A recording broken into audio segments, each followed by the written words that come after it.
پہلے ابو بکر ہوا ہے، پھر میرا مصطفیٰ ہوا ہے۔ نہیں نہیں، خلا کے عالم میرے ذہن میں اور جواب دیتے ہیں، ارے دیکھتے نہیں ہو، میں نے اس لیے صدیق کا مقام ثانی سنین کر کے بڑھایا ہے۔ ارے اس پہلے کو مصطفیٰ کو سبھی مانتے ہیں، صدیق کا ذکر اس لیے کیا ہے کائنات والوں سے اس کو منوانا چاہتا ہوں۔ اس کو تو سبھی مانتے ہیں، اس کو بھی منوانا چاہتا ہوں۔ جناب صدیق اکبر غار میں بیٹھ گئے، اب آپ کے عشق رسول اور عشق صدیق کے حوالے یہ میں نکتہ عرض کرنے لگا ہوں۔ جناب صدیق اکبر بیٹھے، نبی آرام فرما ہوئے۔ یہاں پہ سوچنے کی بات ہے، آپ بتائیں زیادہ مشقت نبی نے اٹھائی ہے صدیق نے؟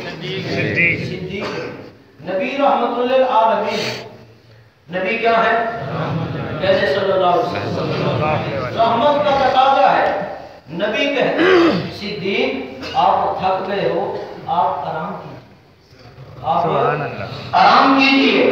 لیکن ہم کیا پڑھتے ہیں، ہم کیا سنتے ہیں، ہمیں یہ پتہ چلتا ہے کہ نبی علیہ السلام نے کہا بھی نہیں اور صدیق نے بھی نہیں کہا کہ میں تھک گیا ہوں لہذا آرام میں کرتا ہوں، آپ بھی آرام کیجئے، بلکہ صدیق اکبر نے گود کو بچھا دیا، گود کو بستر بنا دیا ہے اور نبی علیہ السلام اس میں آرام فرما ہوتے ہیں۔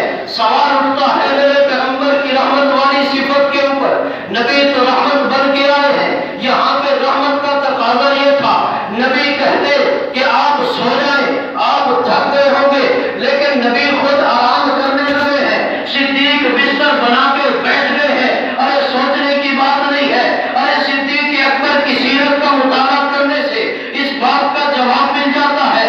نبی بھی جانتے تھے، صدیق بھی جانتے تھے کہ صدیق کی تھکاوٹ کا علاج آرام نہیں ہے، دوائی دارو نہیں ہے، کوئی اور طبیب کا علاج نہیں ہے، بلکہ صدیق اکبر کہا کرتے تھے النظر الی وجہ رسول اللہ صلی اللہ علیہ وسلم، یا رسول اللہ، ارے مکے کی دھرتی کا ذرا منظر سامنے لے کے آؤ، جب صدیق زخموں سے چور چور پڑا تھا اور جب ہوش آتا ہے صدیق کہتا ہے میرے نبی کا کیا حال ہے، نبی کا دیدار کرنا ہے، ارے زخموں کی کوئی دوائی کھا لو۔ ابو بکر کہتا نہیں نہیں، ابو بکر کو دوائی کی ضرورت نہیں ہے، دارو کی ضرورت نہیں ہے، بلکہ صدیق کو مصطفیٰ کے پاس لے چلو، اس لیے کہ صدیق کو نبی کا دیدار ہوگا، بلکہ یوں کہتا ہوں نبی کی دید ہو جائے گی، صدیق کی عید ہو جائے گی۔ صدیق اکبر نبی کا دیدار کرتے جائیں گے، زخموں کو آرام آتا جائے گا، اس لیے نبی صدیق اکبر کی گود میں لیٹ گئے اور کہا ابو بکر تو کہتا تھا نا میرے دل کی خواہش ہے کہ میں آپ کا چہرہ تکتا رہوں، لے آج جی بھر کے میرا چہرہ تک۔ جی نبی کی نعت لکھتے ہیں، سعادت اس کو کہتے ہیں، انہی کا ذکر کرتے ہیں، عبادت اس کو کہتے ہیں، سکندر سب زمان